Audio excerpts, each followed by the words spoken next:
Hello viewers, welcome to my YouTube channel. இன்னைக்கு நம்ம YouTube சேனலில் ஒரு ட்ராவல் vlog தான் பார்க்க போகிறோம். பந்திப்பூர் நேஷ்னல் பார்க்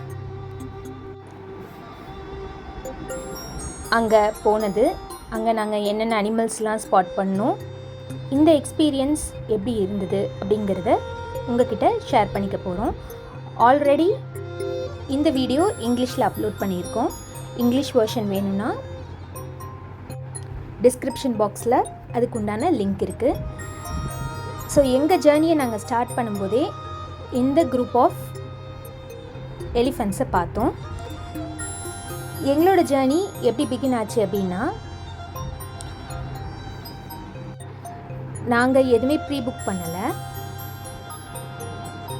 அவங்களோட வெப்சைட்டில் டேரிஃப்லாம் கொஞ்சம் ரிவைஸ் பண்ணுறாங்க. ஸோ வெப்சைட் ஒர்க் ஆகலை. நாங்கள் போனப்போ டைரக்ட் புக்கிங் தான். ஃபர்ஸ்ட் கம் ஃபர்ஸ்ட் சர்வ் பேசிஸில் கொடுக்குறாங்க. ஸோ ஃபார்ச்சுனேட்லி எங்களுக்கு ஜிப்ஸி கிடச்சிது. ப்ரீவியஸ் டே ஈவினிங் சஃபாரி போனோம். நாங்கள் கொஞ்சம் முன்னாடியே போயிட்டதுனால எங்களுக்கு ஜிப்ஸி கிடச்சிது. நம்ம கூட ஒரு கைட் இல்லைனா வைல்ட் லைஃப் என்தூசியாசிஸ்ட் இல்லை நேச்சுரலிஸ்ட்னு சொல்லுவாங்க, அவர் வருவாங்க நம்ம கூட அக்கம்பெனி பண்ண. ப்ளஸ் ஒரு ஜிப்ஸியில் மேக்ஸிமம் 5 பேர் அக்காமடேட் பண்ணலாம். எங்கள் கூட வந்த கைட் மிஸ்டர் தர்மேந்திரா ரொம்ப இன்ஃபர்மேட்டிவ். அவருக்கு நிறைய விஷயங்கள் தெரிஞ்சிருக்கு, நிறைய எங்கள் கூட ஷேர் பண்ணார். அவரோட எக்ஸ்பீரியன்ஸு, இந்த பந்திப்பூர் ஃபாரஸ்ட்டை பற்றி தெரியாத நிறைய விஷயங்களெல்லாம் எங்ககிட்ட சொன்னார். ஸோ இப்போ நீங்கள் பார்க்குற இடம் பந்திப்பூர் ஃபாரஸ்ட் காட்டேஜஸ். ஸோ இதில் நிறைய விதமான ஃபாரஸ்ட் காட்டேஜஸ் ஸ்டேக்கு அவைலபிளாக இருக்குது. இதை நீங்கள் அவங்களோட வெப்சைட் மூலியமாக தான் போய் புக் பண்ண முடியும். இந்த காட்டேஜஸில் ஸ்டே பண்ணுறதுக்கான அட்வான்டேஜ் என்னென்னா, நீங்கள் வைல்ட் அனிமல்ஸை கிட்டக்கே பார்க்கலாம். லெப்பர்ட் நிறையா வரும் அப்படின்னு சொல்கிறாங்க. இதோட புக்கிங்கும் பார்த்தீங்கன்னா முன்னாடி 1 மந்த்துக்கு முன்னாடியே புக் ஆகிடும். இப்போ 14 டேஸ்க்கு ப்ரியராக நம்ம புக் பண்ணணும். பந்திப்பூரோட அஃபிஷியல் வெப்சைட்டுக்கு போனீங்கன்னா இதோட ரேட்டு அவைலபிளாக இருக்கா அப்படின்றத உங்களுக்கு வெப்சைட்லேயே காமிச்சிரும். ஸோ அது மாதிரி நீங்கள் புக் பண்ணிக்கலாம். இந்த பந்திப்பூர் ஃபாரஸ்ட் பார்த்தீங்கன்னா கர்நாடகாவில் இருக்கிற குண்டுல்பேட் தாலுக்கில் இருக்குங்க. இதுவும் நீல்கிரி பயோஸ்பியர் ரிசர்வோட ஒரு பார்ட்டு. இந்த பந்திப்பூர், முதுமலை, வயநாடு, கபினி எல்லாமே, அது கபினிங்கிறது நாகர்ஹோலே ஃபாரஸ்ட்டையும் சேர்த்து தான் சொல்கிறேன், எல்லாமே இன்டர் கனெக்டட் ஃபாரஸ்ட் தான். ஸோ நாங்கள் போனும்போது கொஞ்சம் மழை நேரம், மழை அப்போ தான் பேஞ்சு விட்டுருந்தது, லைட்டாக சாரல் இருந்தது. காட்டுக்குள்ளே நுழையும் போது, அந்த ஃபாரஸ்ட் பாத்தில் நுழையும் போது மான்களை நிறையா பார்த்தோம். பக்கத்துலேயே ஒரு சின்ன ஒத்தை யானை நின்றுட்டு இருந்தது. ஸோ எங்களோட தேடல் எப்படி இருந்தது பார்த்தீங்கன்னா, மோஸ்ட்டாக சஃபாரிக்கு வரவங்க புலியோ சிறுத்தையோ பார்க்கணுன்றது தான் மெயின் எண்ணமாக இருக்கும். எங்களோட எண்ணமும் அப்படி தான் இருந்தது. டிரைவர்கிட்ட கொஞ்சம் ரிக்வெஸ்ட் பண்ணி சொன்னோம், புலியை காட்டுங்க அப்படின்னு. அவரும் சொன்னார், ட்ரை பண்ணுறேன், கண்டிப்பாக என்னால் முடிஞ்ச பெஸ்ட்டை நான் ட்ரை பண்ணுறேன், உங்களுக்கு புலியோ சிறுத்தையோ காட்டுறதுக்கு முயற்சி பண்ணுறேன் அப்படின்னு சொன்னார். நாங்கள் உள்ளே போன போதே டிரைவருக்கு கம்யூனிகேட் பண்ணாங்க. மற்ற டிரைவரை விட ஜேஎல்ஆர் டிரைவர்ஸு, முன்னாடி போன கேம்பர் ஜிப்ஸி டிரைவர்ஸ் கிட்டலாம் கம்யூனிகேட் பண்ணாங்க. அப்போது ஒரு இடத்துல, ஒரு வாட்டர் ஹோல் பக்கத்தில் புலி படுத்துக்கிட்டு இருக்கிறதா ஒரு இன்ஃபர்மேஷன் வந்தது. ஸோ எங்கள் டிரைவர் ஜிப்ஸியை அந்த இடத்த நோக்கி பயணம் பண்ணார். பயணம் பண்ணும்போதே எங்களுக்கு ரொம்ப ஆர்வமாக இருந்தது, ஆஹா புலியை பார்க்க போகிறோம் அப்படின்னு சொல்லிட்டு.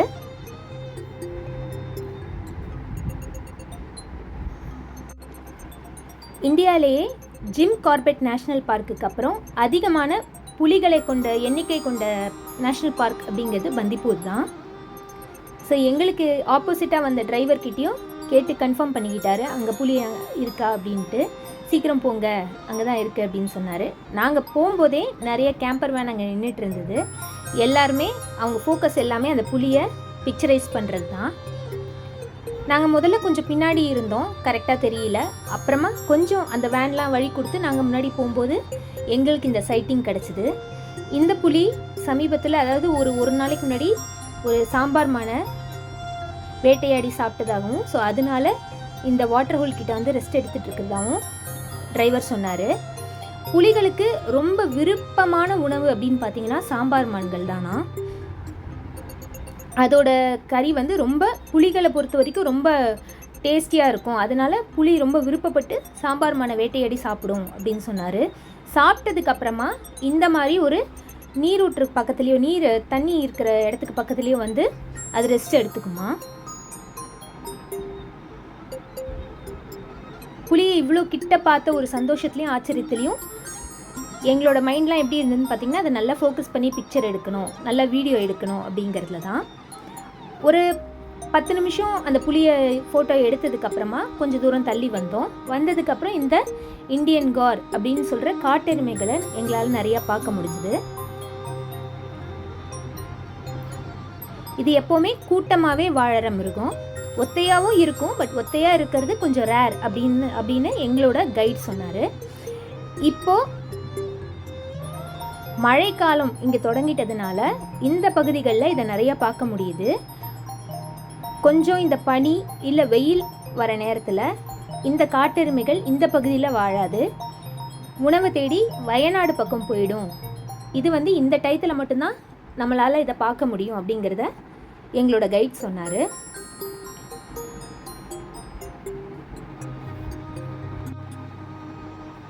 இந்த வகை காட்டெருமைகள் வந்து நம்ம இந்தியாவிலையும் தெற்கிழக்கு ஆசிய பகுதியிலையும் மட்டும்தான் நிறையா பார்க்க முடியும் அப்படிங்கிறதையும் சொன்னார். இந்த காட்டெருமைகள் பார்க்கறதுக்கே ஒரு மிகப்பெரிய உருவமாக இருக்குது. இதோட வெயிட் பார்த்தீங்கன்னா ஆண் காட்டெருமைகள் வந்து 600லேருந்து 1500 கிலோ வரைக்கும் இருக்கும். அதே மாதிரி பெண் காட்டெருமைகள் வந்து 400லேருந்து 1000 கிலோ வரைக்கும் இருக்கும் அப்படிங்கிறத சொன்னாங்க. இதை அவ்வளோ சீக்கிரம் வேட்டையாட முடியாது அப்படின்றதையும் சொன்னார். ஒரு புலி வந்து இதை வேட்டையாடணும் அப்படின்னு நினச்சா 10 வாட்டியாவது அந்த புலி வந்து கரெக்டாக இந்த காட்டெருமையை அப்ரோச் பண்ணணும். 11வது வாட்டி தான் அதோட வேட்டையாடணுங்கிற இது வந்து அதுக்கு நிறைவடையும் அப்படின்னு சொன்னார். இது நார்மலாக யாரையும் தாக்காது, ஆனால் சில சமயங்களில் வந்து இது அச்சுறுத்துற மாதிரி இருந்ததுன்னா, நம்மளால் இதுக்கு அச்சுறுத்தல் வரும் அப்படின்னு எதுக்கு தோணுச்சுன்னா நம்மளை கூட தாக்கலாம் அப்படிங்கிறதையும் அந்த கைட் சொன்னாங்க.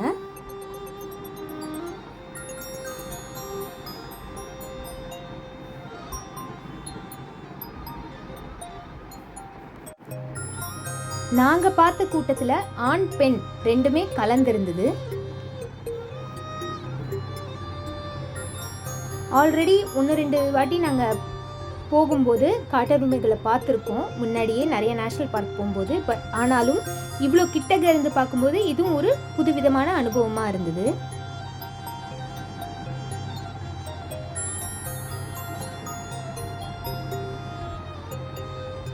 எங்களோட பயணத்தில் பாதியிலேயே கொஞ்சம் இடையூறு ஏற்பட்டது. கொஞ்சம் லேசாக மழை தூறல் இருந்தது. ஆனாலும் அதை கூட பொருட்படுத்தாமல் இன்னும் நிறைய காட்டு விலங்குகளை பார்க்கணும் அப்படிங்கிறது தான் எங்களோட எண்ணமாக இருந்தது. சரி, ஆல்ரெடி ஒரு புலியை பார்த்தாச்சு, அடுத்து சிறுத்தையை பார்க்கணும் அப்படிங்கிற ஒரு எண்ணம் கொஞ்சம் ஜாஸ்தியாகவே இருந்தது.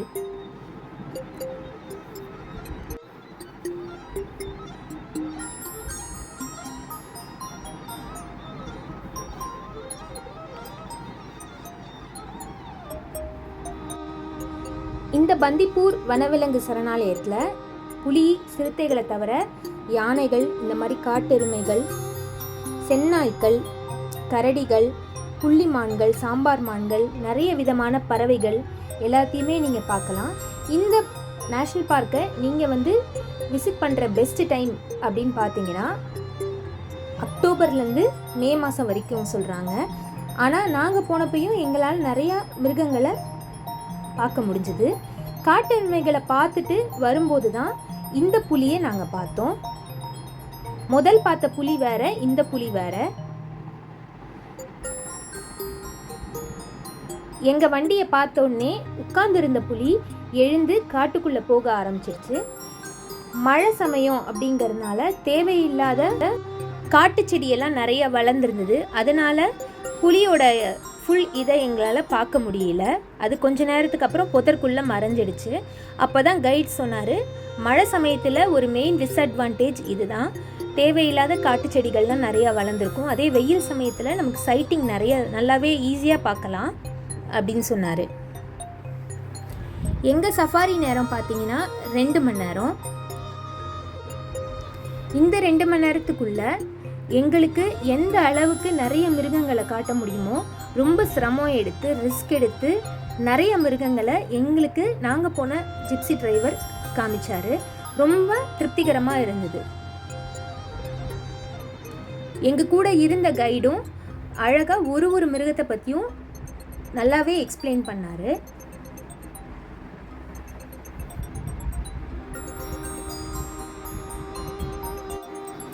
நீங்கள் சஃபாரி புக் பண்ணணுன்னா டைரெக்டாக வந்தும் புக் பண்ணலாம். அப்படி இல்லைன்னா JLR ஜங்கிள் லாட்ஜஸ் அண்ட் ரெசார்ட்ஸ்னு கர்நாடகா கவர்மெண்ட் மூலிமா ரன் பண்ணுற காட்டேஜஸ் இருக்குது.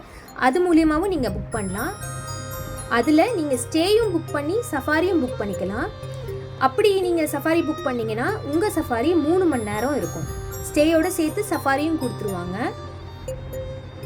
அது வந்து நீங்கள் JLR வெப்சைட்டில் போய் நீங்கள் ரூம்ஸு சஃபாரி பேக்கேஜ் சேர்த்து புக் பண்ணிக்கலாம். இல்லை நீங்கள் நேரடியாக வந்து புக் பண்ணனாலும் ஃபர்ஸ்ட் கம் ஃபர்ஸ்ட் சர்வ் பேசிஸில் தான் நமக்கு எல்லாமே இங்கே கிடைக்கும். முன்னாடி வந்துட்டிங்கன்னா கேம்பரோ ஜிப்சியோ கிடைக்கிறதுக்கு நிறைய சான்சஸ் இருக்குது. அவங்க வெப்சைட் மறுபடியும் ஓப்பன் பண்ணிட்டாங்க. இனிமேல் நீங்கள் சஃபாரி புக் பண்ணுறதுனா டு அவாய்ட் டிசப்பாயின்மெண்ட்ஸ் வெப்சைட் மூலிமா புக் பண்ணுறது நல்லது. ஏன்னா பப்ளிக் ஹாலிடேஸ்லேயும் வீக்கெண்ட்லேயும் இந்த ஏரியா ரொம்ப க்ரௌட் ஆகிடும்.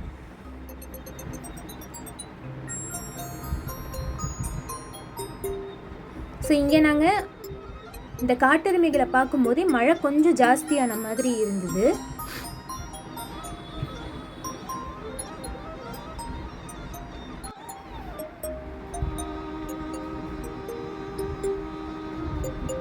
இந்த 2 மணி நேரத்தில் கொஞ்சம் அனிமல்ஸ் நிறைய பார்த்த மாதிரி ஒரு சாட்டிஸ்ஃபேக்ஷனும் எங்களுக்கு இருந்தது. ஆனால் சிறுத்தையை பார்க்க முடியல அப்படிங்கிற ஒரு சின்ன வருத்தமும் இருந்தது. ஏன்னா இப்போது நாங்கள் போன எல்லா வைல்ட் லைஃப் சஃபாரிலையும் ஒரு 4-5 சஃபாரியில் நாங்கள் புலியை பார்த்துட்டோம். ஆனால் ஒரு சஃபாரியில் கூட எங்களால் சிறுத்தையை பார்க்க முடியல.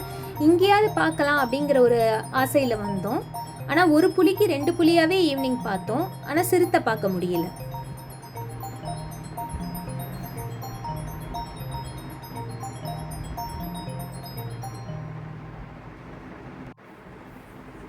இந்த நேரத்தில் புள்ளி மான்களும் காட்டெருமைகளும் தான் கூட்டமாக இருந்ததை நிறைய பார்க்க முடிஞ்சுது.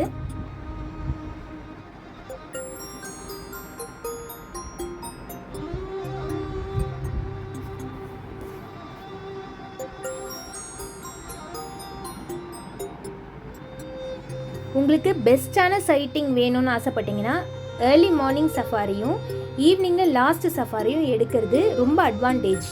அதில் வந்து அனிமல் சைட்டிங்ஸ் வந்து நிறையா கிடைக்கிறதுக்கு வாய்ப்பு ஜாஸ்தியாக இருக்குது.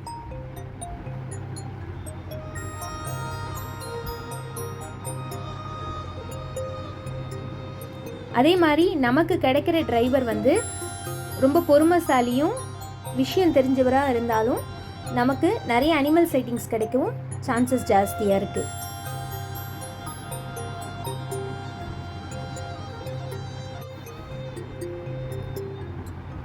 ஸோ எங்களோட இந்த ஈவினிங் சஃபாரி கிட்டத்தட்ட முடிகிற ஸ்டேஜுக்கு வந்துருச்சுங்க.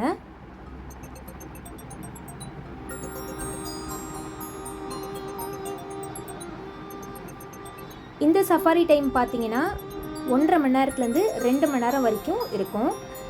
முடிய போகிற நேரத்தில் இந்த ஒத்த யானையை நாங்கள் மறுபடியும் பார்த்தோம் திரும்ப வரும்போது.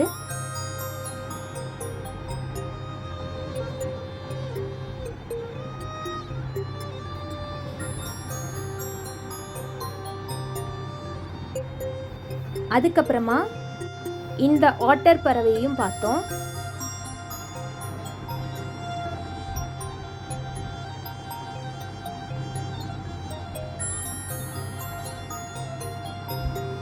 எங்களோட டிரைவர் ஃபோட்டோகிராஃபி எடுக்கிறதுக்கும் வீடியோ எடுக்கிறதுக்கும் கொஞ்சம் குறிப்பிட்ட நேரம் ஒதுக்கி வெயிட் பண்ணார். ஸோ அதனால் எங்களால் எல்லா அனிமல்ஸையும் அழகாக ஃபோட்டோ எடுக்க முடிஞ்சுது.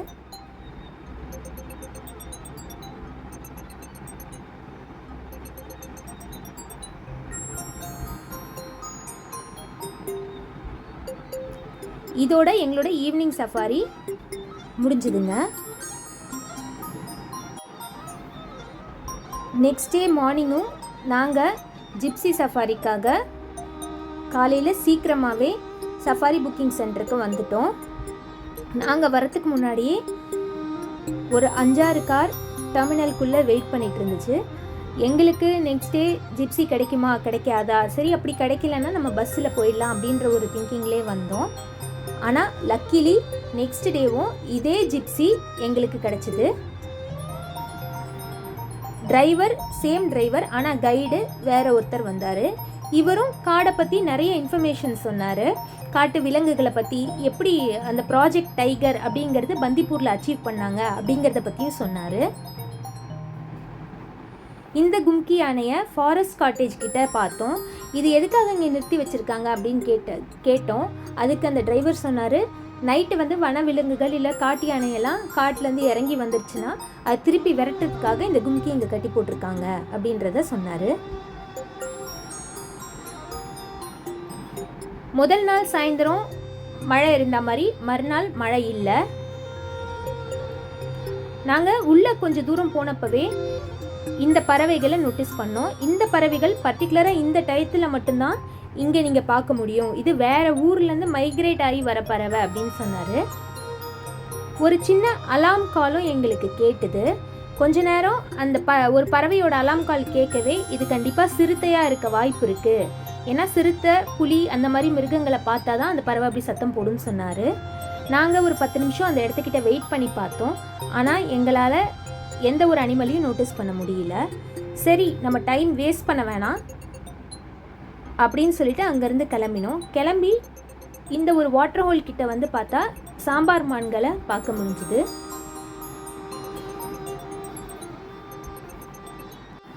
இங்கே சஃபாரி டைமிங்ஸ் பார்த்தீங்கன்னா காலையில் 6:30 மணிலேருந்து கிட்டத்தட்ட 9:30 மணி வரைக்கும் சஃபாரி நடத்துகிறாங்க. டைமிங் வந்து பஸ் சஃபாரியை நம்ம சூஸ் பண்ணோம்னா 90 நிமிஷம், அதே கேம்பர் இல்லை ஜிப்சி சூஸ் பண்ணோம்னா 120 நிமிஷம் டைம் எடுத்துக்கிறாங்க. அதே போல் ஈவினிங் பார்த்தீங்கன்னா 2:30லேருந்து 6:30 வரைக்குமே உங்களுக்கு சஃபாரி டைமிங் இருக்குது. நமக்கு ஏற்ற கன்வீனியன்ட்டான ஸ்லாட்டில் நம்ம சூஸ் பண்ணிக்கலாம். இந்த நீரோடையில் 2 ஆமைகளும் இருந்தது. அதை தவிர நிறைய விதமான பறவைகளை எங்களால் பார்க்க முடிஞ்சுது.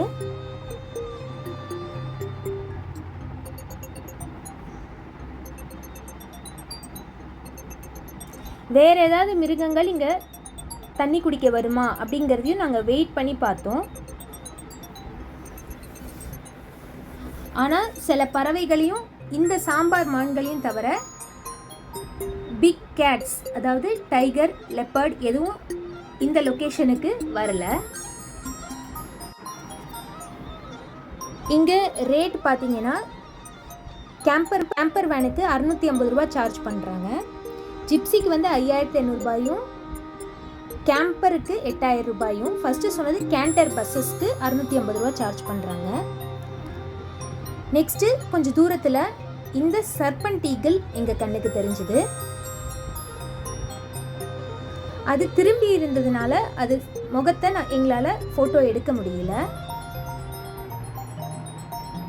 கொஞ்ச நேரம் வெயிட் பண்ணி அது ஃபேஸை திரும்புதா ஃபோட்டோ எடுக்கலாமான்னு பார்த்தோம். லக்கிலி அது கொஞ்ச நேரம் கழித்து திரும்பி பார்த்தது. எங்களால் பிக்சரும் எடுக்க முடிஞ்சுது.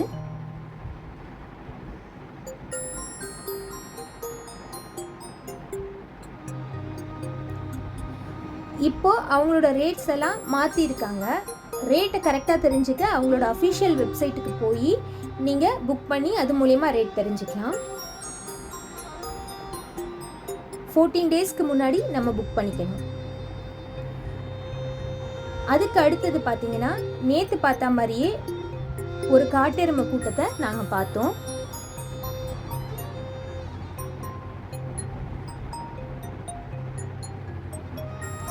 இதுவுமே கிட்டக்க இருந்து பார்த்தது ஒரு புதுவிதமான அனுபவமாக இருந்தது. காடையும் காடை சார்ந்த மிருகங்களை பற்றியும் நிறைய தெரிஞ்சுக்கிட்டோம்.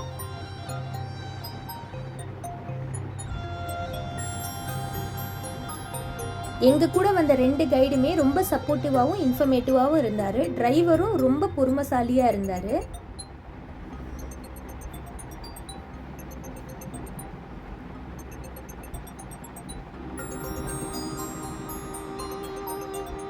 நீங்கள் சஃபாரி இன்னும் கொஞ்சம் நேரம் ஸ்பெண்ட் பண்ணி நீங்கள் அனிமல்ஸை ஃபோட்டோ எடுக்கணும் அப்படின்னு ஃபீல் பண்ணிங்கன்னா நீங்கள் JLR மூலிமா புக் பண்ணுறது உங்களுக்கு இன்னொரு ஆடட் அட்வான்டேஜ் இருக்குது. ஏன்னா சஃபாரி டியூரேஷனே பார்த்தீங்கன்னா 3 மணி நேரம். ஸோ இன்னும் டீப்பாக உங்களுக்கு எல்லா அனிமல்ஸ் பற்றியும் சொல்லுவாங்க. நிறைய ஃபோட்டோகிராஃப் எடுக்கவும் சான்சஸ் இருக்குது. எங்கள் சஃபாரி முடிகிற நேரத்தில் பார்த்தீங்கன்னா இந்த புலியை நாங்கள் சைட் பண்ணோம். இது நேற்று பார்த்த அதே புலி தான் அப்படின்னு சொன்னார். ஸோ இது வண்டி போகிற பாதையில் படுத்துக்கிட்டு எந்த வண்டியும் இந்த பக்கத்துலேருந்து அந்த பக்கம் போக விடாமல் தடுத்துட்டு இருந்தது. ஆனால் இந்த புலியை ஃபோட்டோ எடுக்க ஒரு நல்ல சான்ஸ் கிடச்சிது.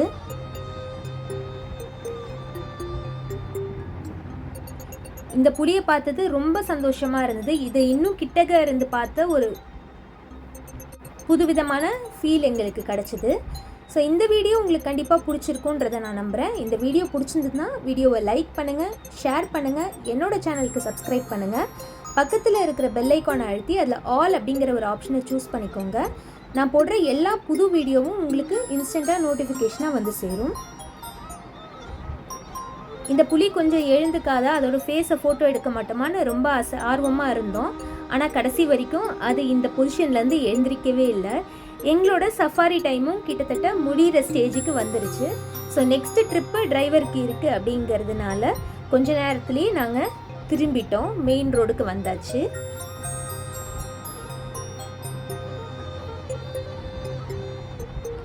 மெயின் ரோடுக்கு வர வழியில் இந்த டஸ்கரை பார்த்தோம்.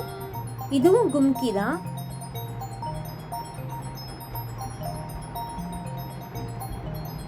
லாஸ்ட்டாக இந்த லெப்பர்டையும் அதோட குட்டிகளையும் பார்த்தது இன்னொரு ஆடட் அட்வான்டேஜாக இருந்தது. அடுத்த வீடியோவில் சந்திக்கிறேன். பாய்.